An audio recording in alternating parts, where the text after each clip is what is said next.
Some people they say, who are you, Muslim or Hanafi? Who are you going to follow? Imam Abu Hanifa or Muhammad sallallahu alayhi wa sallam? Imam Shafi or Muhammad sallallahu alayhi wa sallam? What a stupid question. These people are trying to put kufr in the minds and in the tongues of people. There is simply no comparison.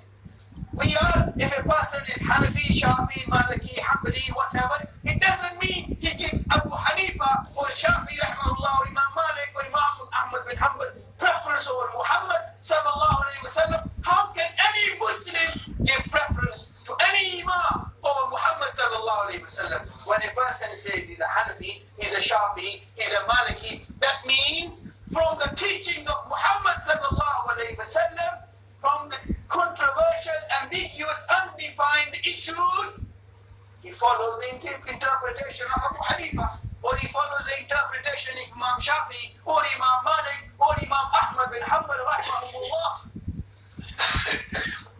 It does not mean if a person is Hanafi or Shafi, yes, he has turned his back to Rasulullah sallallahu alaihi wasallam. But many jahils, many total, absolute jahils, and they put the ordinary, simple-minded Muslim into this difficult situation.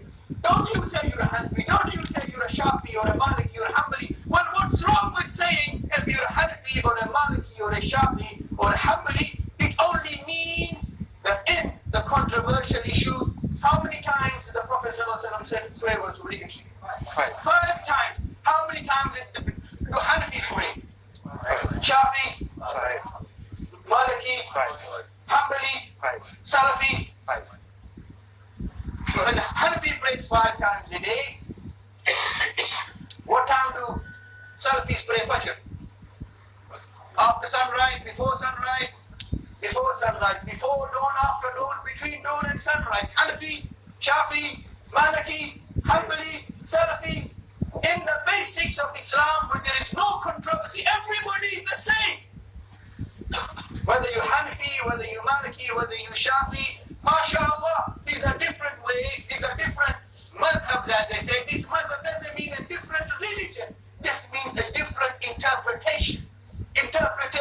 Controversial issues. When the Prophet ﷺ in different hadiths raised his hands before ruku and after ruku, in other hadiths he didn't.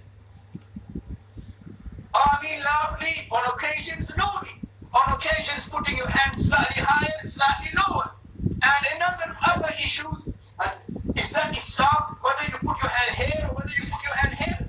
So much, just this makes a difference whether you're a Muslim or a Kafir, whether you give preference to Rasulullah or Imam Abu Hanifa, rahimahullah.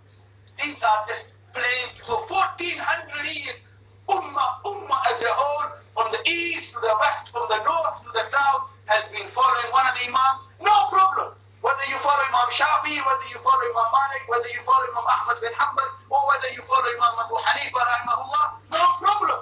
Brother, this is a Sahih hadith. Who are you going to follow, Imam Abu Hanifa or the Prophet sallallahu alaihi wasallam? Ordinary Muslim doesn't know. Of course, we are going to follow the hadith of Rasulullah sallallahu alaihi wasallam. But what this man who's putting this ordinary Muslim, simple-minded Muslim into such a position, what he himself being a jahil, he doesn't know that what he is doing, what Imam Abu Hanifa rahimahullah has also said, is also based on Sahih hadith.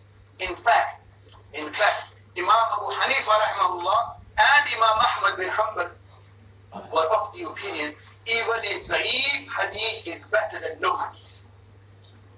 Even a Za'if hadith is better than no hadith. Za'if hadith is better